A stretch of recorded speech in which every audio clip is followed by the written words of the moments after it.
इस बीच एलआईसी के नतीजे आए। देश की सबसे बड़ी लाइफ इंश्योरेंस कंपनी एलआईसी ने अपने तिमाही नतीजे घोषित किए। मार्च तिमाही में कंपनी का मुनाफा 38% से ज्यादा बढ़कर 19,000 करोड़ रुपए को पार कर गया, जो अब तक का सबसे बड़ा तिमाही मुनाफा है। इन नतीजों के बाद कंपनी के शेयर होल्डर्स को 12 रुपए प्रति शेयर के बोनस की भी घोषणा की गई।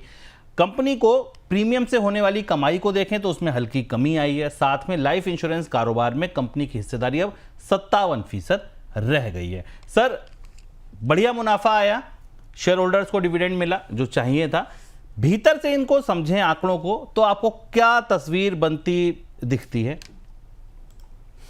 ये एलआईसी के नतीजे ऊपर से देखने में बेहद अच्छे थे। शेयर आज स्टॉक भी ठीक ठाक चला, बाजार में स्टॉक को भी अच्छा समर्थन मिला और रिकॉर्ड मुनाफा था। दरअसल अगर आप इसमें एक और अपनी चीज़ों में जोड़ लें तो 56,190 करोड़ रुपए का रिकॉर्ड बोनस भी दिया एलआईसी ने अपने पॉलिसी धारकों को, जिनकी संख्या शेयर धारकों से ज़्यादा बड़ी है। 12 रुपये प्रति शेयर का डिविडेंड है। कुल प्रीमियम इनकम 4,88,4.88 लाख करोड़ रुपए हो गई। ये मोटे आंकड़े थे, जो आंकड़े उत्साहित भी करने वाले भी थे और सबसे बड़ा मुनाफा था। लेकिन अगर आप भीतर जाएं और आंकड़ों को खोल कर देखें डेटा पॉइंट में, तो हमें एलआईसी के भीतर जो दबाव बनता दिख रहा है वो दिखाई दे रहा है। और चूंकि पिछले 2 साल में भारतीय बाजार में बीमा में नियमों में कई बड़े बदलाव हुए हैं, जिनकी रोशनी में इनको समझा जाना चाहिए। डेटा पॉइंट को हम यहां रोकेंगे। पहला बड़ा बदलाव यह हुआ कि सरकार ने एलआईसी जैसी व्यवस्थाओं पर या बीमा जैसी व्यवस्थाओं पर टैक्स की रियायतों को प्रोत्साहन देना बंद कर दिया, जो टीसी का था, और सरकार ने अब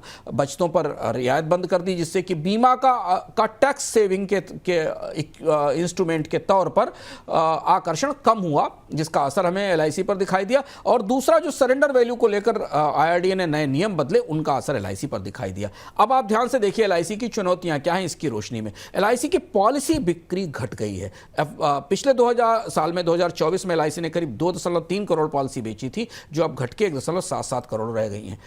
चौथी तिमाही में नेट प्रीमियम इनकम में भी कमी आई है, जो ये बताती है कि जो नया बिजनेस और नई नेट इनकम है उसमें भी कमी है। नियामक ने जो बदलाव किए हमने आपको जिक्र किया सरेंडर वैल्यू को लेकर, और बाजार में जो नई प्रतिस्पर्धा आई निजी कंपनियों की तरफ से, खासतौर से टर्म इंश्योरेंस के बाजार में, वो एलआईसी की बढ़ती हुई चुनौतियां बता रही है। नए सरेंडर नियमों ने नए बिजनेस पर दबाव बनाया है और न्यू बिजनेस की ग्रोथ उतनी आकर्षक नहीं है एलआईसी के बहुत अच्छे मुनाफे की तस्वीर के भीतर से अगर देखें।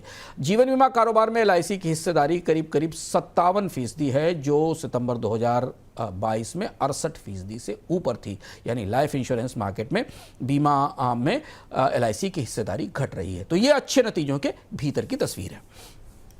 सर, फिर आगे की क्या तैयारियां होंगी एलआईसी की, आपको क्या लगता है इन नतीजों की रोशनी में?